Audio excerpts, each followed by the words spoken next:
Hot news is that coconut oil is poisonous. That's the statement made by a professor from Harvard Medical School.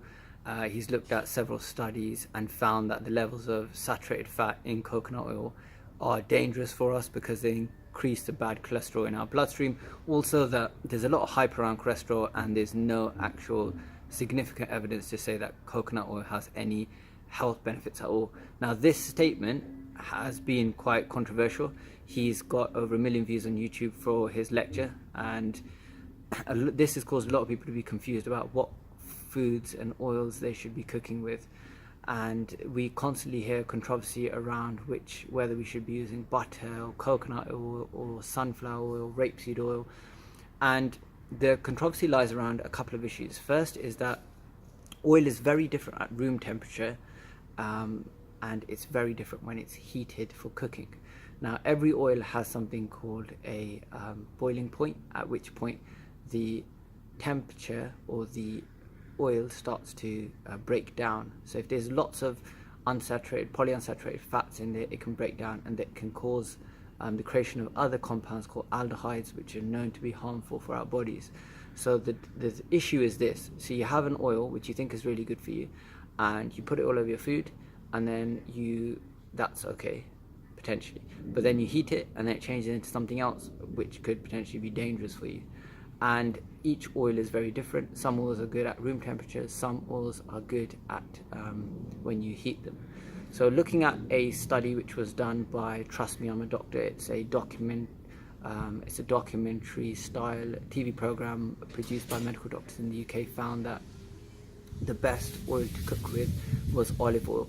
With olive oil, extra virgin olive oil, you had a good combination of saturated fat and the good types of fat that won't break down as easily as some of the others will in other types of compounds. So you had a good combination of unsaturated and saturated fats, better than you would have in coconut oil.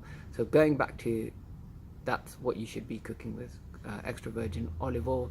They also advise that you should avoid as much oil as possible, so try and reduce the amount you cook with.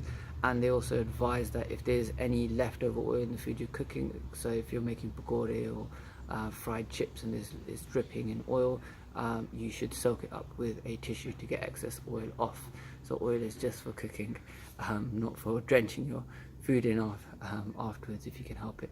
So if you're having salads, again, you can pick extra virgin oil, but most people, the oil consumption they have is via cooking, not via dressing salads with.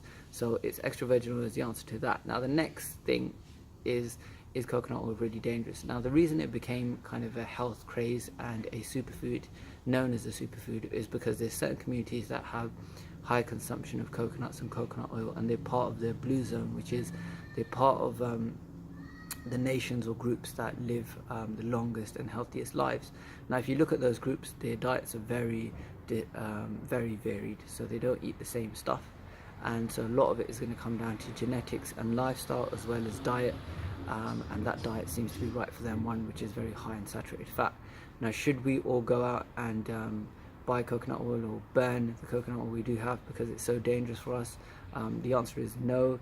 You have to look at everything in context. So we don't want to have excess amounts of oil. If we're cooking, we should cook with extra virgin oil and only use the minimum that we need in order to get the job done for what we're doing. And if you can avoid frying and have baked stuff or steamed, that's even better. So hopefully that clarifies whether coconut oil is poison. I think some of the statements were taken out of context because it makes headlines and it's got a lot of news and a lot of attention, which is something that the news, obviously media outlets, wanted. So it's worked in that sense, but it's also caused a lot of confusion and a lot of scares. So you've got to do what's right for you. You've got to experiment in terms of looking at different types of fat, what suits your body best, whether it's a type of walnut oil which tends to agree with you the best, or whether it's a different type of oil. But as a blanket statement, extra virgin oil, olive oil is better for you than coconut oil is. And if you choose to cook with coconut oil, then try not to overcook the food and try to use the minimum amount as possible. Same with every other oil, really. Okay, thanks guys.